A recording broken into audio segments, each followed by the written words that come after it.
Okay, so we are going to actually try and simulate this elastic head-on collision and demonstrate the use of the elastic head-on collision equation, which is long and arcane, but in the end, all it is really is a formula. And so the mass of cart 1 is 1.5 kilograms. We've added 500 grams to this cart, and so this is now a 2-kilogram cart. It's heavier. It has more inertia. Velocity of cart 1, I cannot guarantee that we'll get this right. We're going to say it's 1.5 meters a second going north, which is that way, and we're going to say this has positive velocity. Cart 2, the heavier cart, is going slower in the opposite direction, and so we are probably not going to achieve these velocities today, but this is 0.5 meters per second in the opposite direction. So they're going to approach each other. There's a spring here. They're going to collide elastically, and then something is going to happen. You'll notice in this problem we are able to calculate the initial momentum and the initial kinetic energy, but really we don't have a good way of figuring out what the final momentum of an individual cart is. If this was inelastic and they stuck together, this would be easy, but instead they're going to bounce off each other.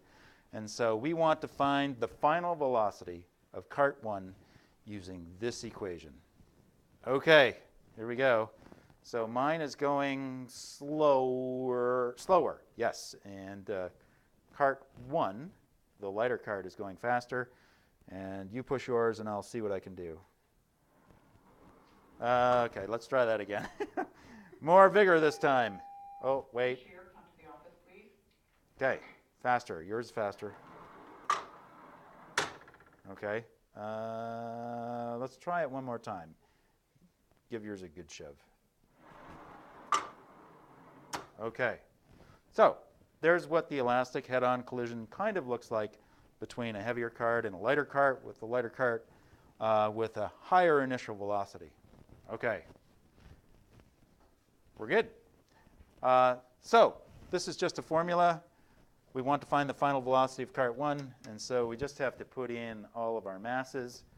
1.5 kilograms minus 2 kilograms, and that's going to be divided by the total mass, or the total inertia, 3.5 kilograms, and that's going to be multiplied by the velocity of cart 1, the initial VI1 of cart 1, and so times 1.5 meters per second, and we are adding 2 times whatever the mass of cart 1 was, so 3.0 kilograms, and we're dividing it by the sum again, 3.5 kilograms, and we're multiplying that by the initial velocity of cart 2, which is negative 0.5 meters per second.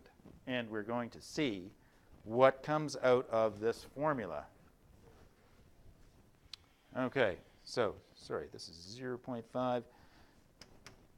And so negative 0.5 over 3.5 times 1.5. And this is going to be meters per second because the kilograms are all going to cancel out. And this is going to be plus 3 divided by 3.5 times negative 0.5.